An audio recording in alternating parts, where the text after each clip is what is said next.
Doctor ನನಗೆ ಕಾಲು ಸೆಳ್ತಾ ಬರ್ತಾ ಇದೆ, ಕಾಲಲ್ಲಿ ಇರುವೆ ಹರಿದಂಗಾಗುತ್ತೆ, ಚುಟು ಚುಟು ಅನ್ನತ್ತೆ, ಕಾಲಲ್ಲಿ ಜುಮ್ ಬರುತ್ತೆ, ಉರಿ ಬರುತ್ತೆ, ಇದರಿಂದ ನನಗೆ ರಾತ್ರಿ ನಿದ್ದೆ ಮಾಡಕ್ಕೆ ಆಗಲ್ಲ, 5 ನಿಮಿಷ ರೆಸ್ಟ್ ತಗೊಳಕ್ಕೂ ಆಗಲ್ಲ ಅಂತ ಬಹಳಷ್ಟು ಜನ ಹೇಳ್ತಿರ್ತಾರೆ. ಇದನ್ನ ರೆಸ್ಟ್ಲೆಸ್ ಲೆಗ್ ಸಿಂಡ್ರೋಮ್ ಅಂತ ಹೇಳ್ತೀವಿ.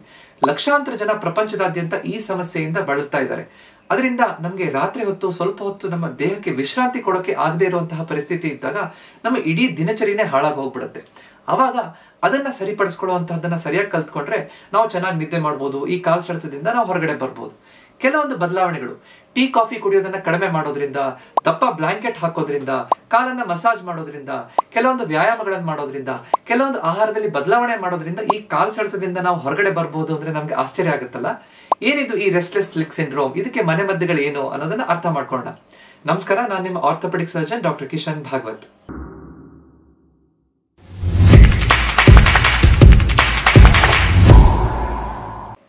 ಏನಿದು ರೆಸ್ಟ್ಲೆಸ್ ಲೆಗ್ ಸಿಂಡ್ರೋಮ್ ಅಂದ್ರೆ ಅಂತ ಅರ್ಥ ಮಾಡ್ಕೊಳ್ಳೋಣ.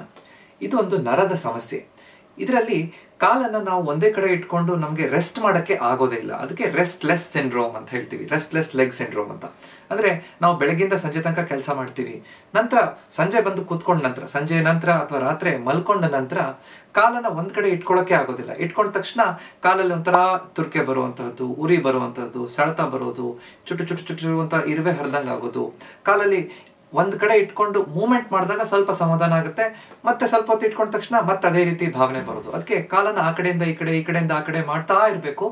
ಅವಾಗ ನಮ್ಗೆ ರೆಸ್ಟ್ ತಗೊಳಕ್ಕೆ ಆಗೋದಿಲ್ಲ. ದೇಹ ಬೆಳಗ್ಗಿಂದ ಸಂಜೆ ತನಕ ಕೆಲಸ ಮಾಡಿ ದಣದಿರುತ್ತೆ. ಅದಕ್ಕೆ ವಿಶ್ರಾಂತಿ ಬೇಕಾಗುತ್ತೆ. ಆ ವಿಶ್ರಾಂತಿ ಕೊಡಕ್ ಆಗದೆ ಇರುವಂತಹ ಪರಿಸ್ಥಿತಿ ಬಂದ ತಕ್ಷಣ ನಮ್ಗೆ ನಿದ್ದೆನೆ ಚೆನ್ನಾಗಿ ಬರೋದಿಲ್ಲ.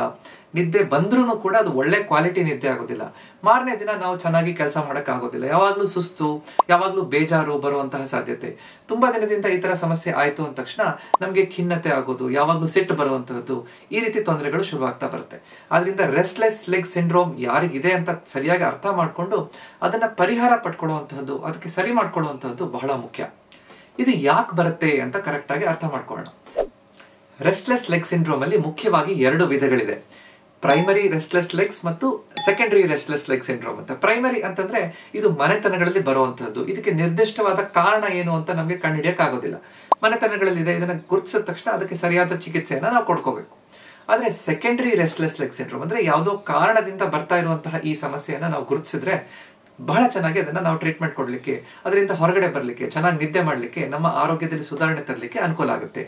ಯಾವ ಮುಖ್ಯ 5 ಕಾರಣಗಳು ಅಂತ ನಾವು ಅರ್ಥ ಮಾಡ್ಕೊಳ್ಳೋಣ. ಮೊದಲನೇದು ಐರನ್ ಡಿಫಿಷಿಯನ್ಸಿ, ಅಂದ್ರೆ ಕಬ್ಬಿಣದ ಅಂಶ ನಮ್ಮ ಆಹಾರದಲ್ಲಿ, ದೇಹದಲ್ಲಿ, ರಕ್ತದಲ್ಲಿ ಕಡಿಮೆ ಇರುವಂತಹ ಪರಿಸ್ಥಿತಿ. ಈ ರೀತಿ ಇದ್ದಾಗ ನಮ್ಮ ಮಿದುಳಲ್ಲಿ ಡೋಪಮಿನ್ ಅನ್ನುವಂತಹ ನ್ಯೂರೋ ಟ್ರಾನ್ಸ್ಮಿಟರ್ ಸರಿಯಾಗಿ ಉತ್ಪತ್ತಿ ಆಗೋದಿಲ್ಲ. ಆವಾಗ ಈ ರೀತಿ ರೆಸ್ಟ್ಲೆಸ್ ಲೆಗ್ ಸಿಂಡ್ರೋಮ್ ಆಗುವಂತಹ ಸಾಧ್ಯತೆ ಇರುತ್ತೆ. ಕಾಲಲ್ಲಿ ಚುಟು ಚುಟು ಅಂತ ಇರೋದು, ಅಲ್ಗಾಡಿಸ್ತಾ ಇರಬೇಕು, ನಿದ್ದೆ ಬರಲ್ಲ, ಈ ಸಮಸ್ಯೆ ಆಗ್ತಾ ಹೋಗುತ್ತೆ. ಸೊ ಇದನ್ನ ಸರಿಯಾಗಿ ಗುರುತಿಸುವಂತದ್ದು ಬಹಳ ಮುಖ್ಯ. ಇದು ರಕ್ತಹೀನತೆ, ಐರನ್ ಡಿಫಿಷಿಯನ್ಸಿ ಇದ್ದಾಗ ಐರನ್ ಡಿಫಿಷಿಯನ್ಸಿ ಎನಿಮಿಯಾ, ರಕ್ತಹೀನತೆ ಆಗುತ್ತೆ. ಸುಸ್ತಾಗುವಂಥದ್ದು, ಮೈಕೈ ನೋವು ಬರುವಂಥದ್ದು, ಬಿಳುಚಾಗುವಂಥದ್ದು, ನಾಲ್ಗೆ ಮತ್ತು ಕಣ್ಣಿನ ಕೆಳಗಡೆ ಎಷ್ಟು ಕೆಂಪು ಇರಬೇಕು ಅಷ್ಟು ಕೆಂಪು ಇರೋದಿಲ್ಲ, ಉಗುರು ವೀಕ್ ಆಗಿರುವಂಥದ್ದು. ಈ ತರ ಇದನ್ನ ಗುರುತಿಸಿದ್ರೆ ಇದು ಎನಿಮಿಯಾ, ಐರನ್ ಡಿಫಿಷಿಯನ್ಸಿ ಇವ್ರ ದೇಹದಲ್ಲಿ ಇದೆ ಅಂತ ನಾವು ಗುರುತಿಸಬಹುದು. ಇದು ಮುಖ್ಯವಾದಂತಹ ಮೊದಲನೇ ಕಾರಣ. ಎರಡನೇ ಕಾರಣ ಕೆಲವೊಂದು ಕ್ರಾನಿಕ್ ಕಂಡೀಷನ್ಸ್. ಈ ಸಕ್ಕರೆ ಕಾಯಿಲೆ ಇದ್ದಾಗ ನರಗಳ ಸಮಸ್ಯೆ ಇರುತ್ತೆ, ಅಲ್ಲಿಗೆ ರಕ್ತ ಸಂಚಾರ ಸರಿಯಾಗಿ ಆಗ್ತಾ ಇರಲ್ಲ. ಆವಾಗ ಈ ರೀತಿ ರೆಸ್ಟ್ಲೆಸ್ ಲೆಗ್ ಆಗುವಂತ ಸಮಸ್ಯೆ ಬರಬಹುದು. ಕಿಡ್ನಿ ತೊಂದರೆ ಬಹಳ ದಿನಗಳಿಂದ ಇದೆ ಅಂತ ಇದ್ದಾಗ ಅವ್ರಿಗೂ ಕೂಡ ಈ ಐರನ್, ಕಬ್ಬಿಣದ ಅಂಶ ದೇಹದಲ್ಲಿ, ರಕ್ತದಲ್ಲಿ ಕಡಿಮೆ ಇರುತ್ತೆ. ಆವಾಗ ಈ ರೀತಿ ಸಮಸ್ಯೆ ಕಾಣಿಸಬಹುದು. ಪಾರ್ಕಿನ್ಸೋನಿಸಮ್ ಅಂದ್ರೆ ಕೈಕಾಲು ನಡುಕ ಬರುವಂತಹ ನರದ ಸಮಸ್ಯೆ. ಈ ರೀತಿ ಇದ್ದವ್ರಿಗೂ ಕೂಡ ಕಾಲನ್ನ ಒಂದ್ ಕಡೆ ಇಟ್ಕೊಳಕ್ಕಾಗಲ್ಲ, ಆ ಕಡೆ ಈ ಕಡೆ ಶೇಕ್ ಮಾಡ್ತಾ ಇರಬೇಕು, ಸರಿಯಾಗಿ ನಿದ್ದೆ ಬರಲ್ಲ, ಈ ಸಮಸ್ಯೆ ಆಗ್ಬಹುದು. ಇದು ಕ್ರಾನಿಕ್ ಕಂಡೀಷನ್ಸ್ ಅಂತ ಹೇಳ್ಬೋದು. ಮೂರನೇದು ಪ್ರೆಗ್ನೆನ್ಸಿ, ಅಂದ್ರೆ ಗರ್ಭಿಣಿ ಅವಸ್ಥೆ ಇದ್ದಾಗ, ಗರ್ಭಾವಸ್ಥೆ ಇದ್ದಾಗ ಕೂಡ ಮುಖ್ಯವಾಗಿ 7, 8, 9ನೇ ತಿಂಗಳು ಗರ್ಭಿಣಿಯರಿಗೂ ಕೂಡ ಈ ಕಾಲನ್ನ ಒಂದ್ ಕಡೆ ಇಟ್ಕೊಂಡು ನಿದ್ದೆ ಮಾಡಕ್ಕಾಗಲ್ಲ, ಆ ಕಡೆ ಈ ಕಡೆ ಅಲಗಾಡ್ತಾ ಇರಬೇಕು, ಸರಿಯಾಗಿ ನಿದ್ದೆ ಬರಲ್ಲ ಅಂತ ಹೇಳ್ತಿರ್ತಾರೆ. ಅದನ್ನ ಸರಿಯಾಗಿ ಗುರುತಿಸಿ ಇದನ್ನ ಕರೆಕ್ಟ್ ಆಗಿ ಟ್ರೀಟ್ಮೆಂಟ್ ಕೊಡುವಂತಹದ್ದು. ಇದರಲ್ಲಿ ಈ ಸಮಯದಲ್ಲಿ ಕೆಲವೊಂದು ಹಾರ್ಮೋನ್ಗಳು ವ್ಯತ್ಯಾಸ ಆದಾಗ ಈ ಸಮಸ್ಯೆ ಕಾಣಿಸ್ಕೊಡುವಂತಹ ತೊಂದರೆ ಇರಬಹುದು ಅಂತ ನಾವು ಅನ್ಕೋಬಹುದು. 4ನೇದು ಕೆಲವೊಂದು ಮಾತ್ರೆಗಳನ್ನ ತಗೋತಾ ಇರ್ಬೇಕಾದ್ರೆ ಮೆಡಿಕೇಶನ್ಸ್. ಯಾವ ಮಾತ್ರೆಗಳು? ಆಂಟಿ ಹಿಸ್ಟಮಿನ್ ಅಂದ್ರೆ ಅಲರ್ಜಿಗೋಸ್ಕರ, ಮೈಕೈ ತುರ್ಕೆ ಇದೆ ಅಂತ ತಗೊಂಡಿದ್ದಾಗ ಆ ರೀತಿ ಮಾತ್ರೆಗಳು ತಗೊಂಡವ್ರಿಗೆ ಕೆಲವೊಬ್ಬರಿಗೆ ಆಗ್ಬಹುದು. ಕೆಲವೊಬ್ರು ಡಿಪ್ರೆಷನ್, ಖಿನ್ನತೆಗೆ, ಆಂಟಿ ಸೈಕೋಟಿಕ್, ಮಾನಸಿಕ ತೊಂದರೆಗೆ ಕೆಲವೊಂದು ಮಾತ್ರೆಗಳನ್ನು ತಗೊಂಡಾಗೂ ಕೂಡ ಈ ರೀತಿ ರೆಸ್ಟ್ಲೆಸ್ ಲೆಗ್ ಸಿಂಡ್ರೋಮ್ ಬರಬಹುದು. ಅದನ್ನ ಸರಿಯಾಗಿ ಗುರುತಿಸಿ ಕೆಲವೊಂದು ಮಾತ್ರೆಗಳಲ್ಲಿ ಬದಲಾವಣೆ ಮಾಡ್ಕೊಂಡಾಗ ಕೂಡ ಈ ಸಮಸ್ಯೆಯನ್ನ ನಾವು ಬಗೆಹರಿಸಬಹುದು. 5ನೇದು ಮತ್ತು ಮುಖ್ಯವಾದ ಕಾರಣ ಕೆಲವೊಂದು ಲೈಫ್ ಸ್ಟೈಲ್ ಚೇಂಜಸ್ ಅನ್ನ ಅದರಿಂದ ಕೂಡ ಆಗ್ಬಹುದು. ಲೈಫ್ ಸ್ಟೈಲ್ ಫ್ಯಾಕ್ಟರ್ಸ್ ಅಂತ ಹೇಳ್ತೀವಿ. ಕೆಲವೊಬ್ರು ಟೀ ಕಾಫಿಯನ್ನು ಬಹಳ ಕುಡಿತಾ ಇರ್ತಾರೆ. ದಿನಕ್ಕೆ ಒಂದು 4 ರಿಂದ 5 ಸಲ ಕಾಫಿ ಕುಡಿಯುವಂತಹ ಅಭ್ಯಾಸ ಇರುತ್ತೆ.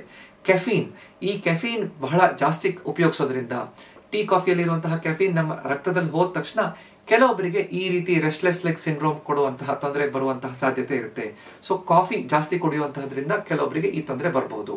ಅದೇ ತರ ಹೆಚ್ಚು ಮದ್ಯಪಾನ ಮಾಡೋದ್ರಿಂದ ಕೆಲವೊಬ್ಬರಿಗೆ ಈ ನಿಕೋಟಿನ್ ಅಂದ್ರೆ ಈ ತಂಬಾಕು ಸೇವನೆ, ಅದು ಈ ಜರ್ದಾ ಗುಟ್ಕಾದಲ್ಲಿರ್ಬಹುದು, ಎಲೆ ಅಡಿಕೆ ಜೊತೆಗೆ ತಂಬಾಕು ಹಾಕುವಂಥದ್ದು ಇರ್ಬೋದು, ಬೀಡಿ ಸಿಗರೇಟ್ ಇರ್ಬೋದು.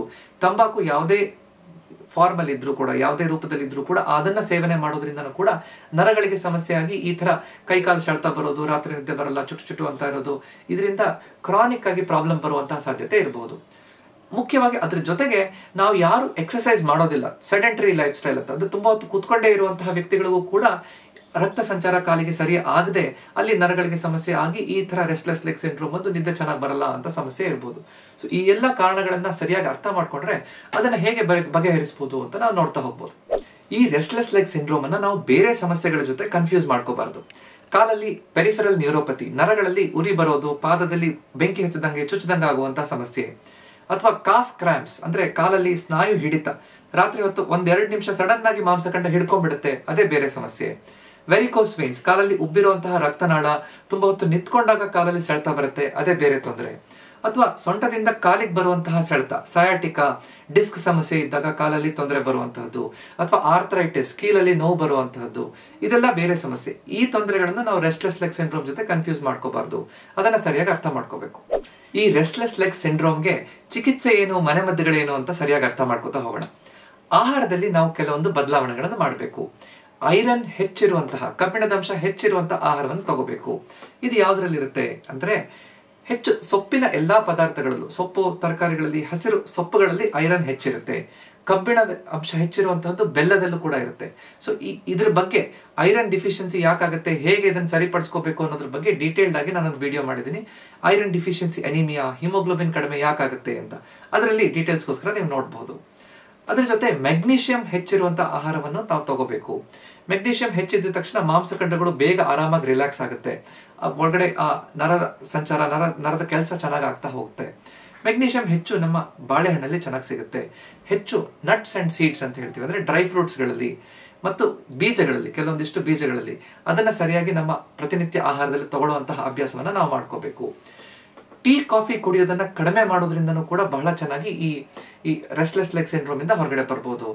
ಮುಖ್ಯವಾಗಿ ಸಂಜೆ ಹೊತ್ತು ಕಾಫಿ ಕುಡಿಯುವಂತಹ ಅಭ್ಯಾಸ ಇದ್ರೆ ಅದನ್ನ ನಾವು ಬಿಟ್ಬಿಡ್ಬೇಕು. ಬೆಳಗ್ಗೆ ಹೊತ್ತು 1 ಅಥವಾ 2 ಅರ್ಧ ಕಪ್ ಟೀ ಕಾಫಿ ಕುಡಿತೀವಿ ಅಂದ್ರೆ ಪರವಾಗಿಲ್ಲ. ಕೆಲವೊಬ್ಬರಿಗೆ ಅದನ್ನು ಕೂಡ ಕಡಿಮೆ ಮಾಡೋದ್ರಿಂದ ಈ ಸಮಸ್ಯೆಯಿಂದ ಬಗೆಹರಿಸಬಹುದು. ಒಬ್ಬೊಬ್ಬರ ದೇಹದ ಪ್ರಕೃತಿಯನ್ನ ನಾವು ಸರಿಯಾಗಿ ಅರ್ಥ ಮಾಡ್ಕೊಂಡು ನೋಡೋದ್ರಿಂದ, ಅದನ್ನ ಬಿಟ್ಟು ನೋಡೋದ್ರಿಂದ ನಮ್ಗೆ ಅನುಕೂಲ ಆಗ್ತಾ ಬರಬಹುದು. ಆಲ್ಕೋಹಾಲ್, ಮದ್ಯಪಾನವನ್ನ ಬಿಟ್ಬಿಡ್ಬೇಕು ಸಂಪೂರ್ಣವಾಗಿ. ನಿಕೋಟಿನ್ ಅಂದ್ರೆ ಈ ತಂಬಾಕು ಪದಾರ್ಥಗಳನ್ನ ಕಂಪ್ಲೀಟ್ ಆಗಿ ಬಿಟ್ಬಿಡ್ಬೇಕು. ಈ ರೀತಿ ಕೆಲವೊಂದು ಬದಲಾವಣೆಗಳನ್ನು ಮಾಡೋದ್ರಿಂದ ನಮಗೆ ಇದು ಬಹಳ ಚೆನ್ನಾಗಿ ಆಹಾರದಿಂದ ಈ ರೆಸ್ಟ್ಲೆಸ್ ಲೆಗ್ ಸಿಂಡ್ರೋಮ್ ಅನ್ನ ಸರಿಪಡಿಸ್ಕೊಳ್ಳಿಕ್ಕೆ ಅನುಕೂಲ ಆಗ್ತಾ ಹೋಗುತ್ತೆ. ನೀರನ್ನ ಚೆನ್ನಾಗಿ ಕುಡಿಬೇಕು. ರಕ್ತ ಸಂಚಾರ, ನರ ಸಂಚಾರ ಚೆನ್ನಾಗಿ ಆಗ್ಬೇಕು ಅಂತಂದ್ರೆ ಪ್ರತಿಯೊಬ್ರು ಕೂಡ 1 ರಿಂದ 2.5 ಲೀಟರ್ ನೀರನ್ನ ಕುಡಿಯುವಂತಹ ಅಭ್ಯಾಸ ಇಟ್ಕೊಂಡ್ರೆ ಬಹಳ ಚೆನ್ನಾಗಿ ಈ ಸಮಸ್ಯೆಯಿಂದನೂ ಕೂಡ ಅನುಕೂಲ ಆಗ್ತಾ ಬರುತ್ತೆ. ಅದರ ಜೊತೆಗೆ ಕೆಲವೊಂದಿಷ್ಟು ಲೈಫ್ ಸ್ಟೈಲ್ ಫ್ಯಾಕ್ಟರ್ಸ್ ಅಂತ ಹೇಳ್ತೀವಿ. ಅಂದ್ರೆ ನಾವು ಕರೆಕ್ಟ್ ಆಗಿ ಒಂದೇ ಟೈಮಿಗೆ ಕರೆಕ್ಟ್ ನಿದ್ದೆ ಮಾಡ್ಲಿಕ್ಕೆ ಹೋಗ್ಬೇಕು.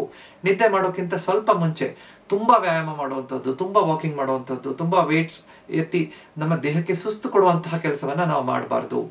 ನಿಧಾನವಾಗಿ ವಾಕಿಂಗ್ ಮಾಡ್ಕೊಂಡು ಬಂದು ಸ್ವಲ್ಪ ಕೆಲವೊಂದು ವ್ಯಾಯಾಮಗಳನ್ನ, ಎಕ್ಸರ್ಸೈಸ್ ಅನ್ನ, stretching exercise, calf stretching exercise, hamstring stretch exercise, ಈ ತರ ಕೆಲವೊಂದು ಯೋಗಾಸನಗಳನ್ನು ಮಾಡೋದ್ರಿಂದ, ನಮ್ಮ ಮೀನ್ಕಂಡವನ್ನ ಸರಿಯಾಗಿ ಮಸಾಜ್ ಮಾಡೋದ್ರಿಂದ, ಹಾಗೆ ಕೊಬ್ಬರಿ ಎಣ್ಣೆ ಅಥವಾ ಯಾವುದೋ ಮಸಾಜ್ ಎಣ್ಣೆಯನ್ನ ತಗೊಂಡು ನಿಧಾನವಾಗಿ ಅದನ್ನ ಮಸಾಜ್ ಮಾಡೋದ್ರಿಂದನೂ ಕೂಡ ಆ ನರ ಸಂಚಾರ, ರಕ್ತ ಸಂಚಾರ ಚೆನ್ನಾಗುತ್ತೆ. ಅದರಿಂದ ಅನುಕೂಲ ಆಗ್ತಾ ಬರಬಹುದು.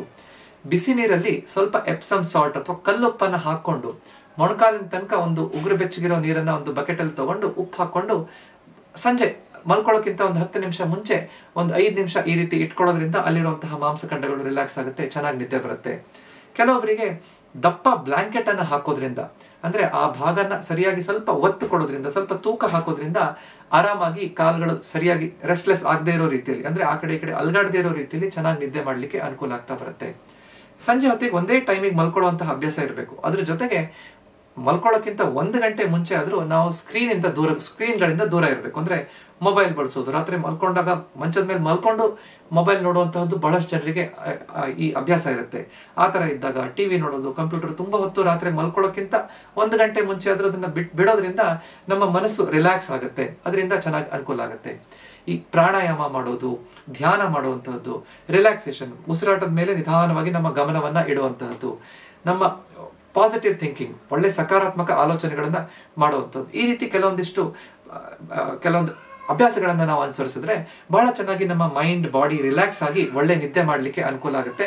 ಅದರಿಂದ ಮಾಂಸಖಂಡಗಳು ರಿಲ್ಯಾಕ್ಸ್ ಆಗುತ್ತೆ. ಈ ರೆಸ್ಟ್ಲೆಸ್ ಲೆಗ್ ಸಿಂಡ್ರೋಮ್ ಇಂದ ನಮ್ಗೆ ಹೊರಗಡೆ ಬರಲಿಕ್ಕೆ ಅನುಕೂಲ ಆಗ್ತಾ ಹೋಗುತ್ತೆ. ಇದೆಲ್ಲ ಮಾಡಿದ್ರೂ ಕೂಡ ನಮಗೆ ಈ ತೊಂದರೆ ಹೆಚ್ಚು ಮುಂದುವರಿತಾ ಇದೆ ಅಂತ ಇದ್ದಾಗ ಆದಷ್ಟು ಬೇಗ ಡಾಕ್ಟರ್ ಹತ್ರ ಹೋಗಿ ಇದಕ್ಕೆ ಬೇರೆ ಕಾರಣಗಳೇನಾದ್ರೂ ಇದೆಯಾ, ಬೇರೆ ನನಗೆ ತೊಂದರೆಗಳಿದೆಯಾ, ಟ್ರೀಟ್ಮೆಂಟ್ ಕೊಡಲಿಕ್ಕೆ ಬರುವಂತಹ ತೊಂದರೆಗಳಿದ್ರೆ ಅದಕ್ಕೆ ಸೂಕ್ತ ಮಾತ್ರೆಗಳನ್ನ ತಗೊಳ್ಳೋದ್ರಿಂದ, ಮೆಗ್ನೀಷಿಯಂ ಸಪ್ಲಿಮೆಂಟ್, ಐರನ್ ಸಪ್ಲಿಮೆಂಟ್ ತಗೊಳ್ಳೋದ್ರಿಂದ, ವಿಟಮಿನ್ B12 ತಗೊಳ್ಳೋದ್ರಿಂದ, ಬೇರೆ ಟೆಸ್ಟ್ಗಳನ್ನು ಮಾಡಿಕೊಂಡು ಬೇರೆ ಕಾರಣದಿಂದ ಈ ಸಮಸ್ಯೆ ಬರ್ತಾ ಇದೆಯಾ ಅಂತ ತಿಳ್ಕೊಂಡು, ಸಕ್ಕರೆ ಕಾಯಿಲೆ ಇದ್ರೆ ಅದನ್ನು ಕಂಟ್ರೋಲ್ ಮಾಡಿ, ಕಿಡ್ನಿ ಸಮಸ್ಯೆ ಇದ್ರೆ ಅದನ್ನು ಸರಿಪಡಿಸ್ಕೊಳ್ಳೋದ್ರಿಂದ ಬಹಳ ಚೆನ್ನಾಗಿ ನಾವು ಇದರಿಂದ ಹೊರಗಡೆ ಬರ್ಬೋದು. ಇವತ್ತು ನಾವು ಈ ರೆಸ್ಟ್ಲೆಸ್ ಲೆಗ್ ಸಿಂಡ್ರೋಮ್ ಅಂದ್ರೆ ಏನು, ಅದು ಯಾಕೆ ಬರುತ್ತೆ, ಕಾರಣಗಳೇನು, ಅದಕ್ಕೆ ಮನೆಮದ್ದುಗಳೇನು, ಬೇರೆ ತೊಂದರೆ ಯಾವುದು ಈ ತರ ಕಾಣಿಸ್ಕೊಳ್ಳುತ್ತೆ ಅಂತ ಸರಿಯಾಗಿ ಅರ್ಥ ಮಾಡ್ಕೊಂಡಿದ್ದೀವಿ. ಈ ವಿಡಿಯೋ ನಿಮ್ಗೆ ಇಷ್ಟ ಆಗಿದ್ರೆ ದಯವಿಟ್ಟು ಇದನ್ನ ಲೈಕ್ ಮಾಡಿ ಮತ್ತು ನಿಮ್ಮ ಅಕ್ಕಪಕ್ಕದವ್ರ ಜೊತೆ ಇದನ್ನ ಹಂಚ್ಕೊಳ್ಳಿ. ಇದೇ ರೀತಿಯಾದಂತಹ ಹೆಚ್ಚಿನ ವಿಡಿಯೋಗಳು ನೋಡ್ಬೇಕು ಅಂದ್ರೆ ನನ್ನ ಚಾನಲ್ನ ದಯವಿಟ್ಟು ಸಬ್ಸ್ಕ್ರೈಬ್ ಮಾಡಿ. ಯಾಕಂದ್ರೆ ನಮ್ಮ ಆರೋಗ್ಯ ನಮ್ಮ ಕೈಲಿದೆ, ಅದನ್ನ ಸರಿಯಾಗಿ ಇಟ್ಕೊಳ್ಳೋದು ನಮ್ಮ ಕರ್ತವ್ಯ. ನಮಸ್ಕಾರ.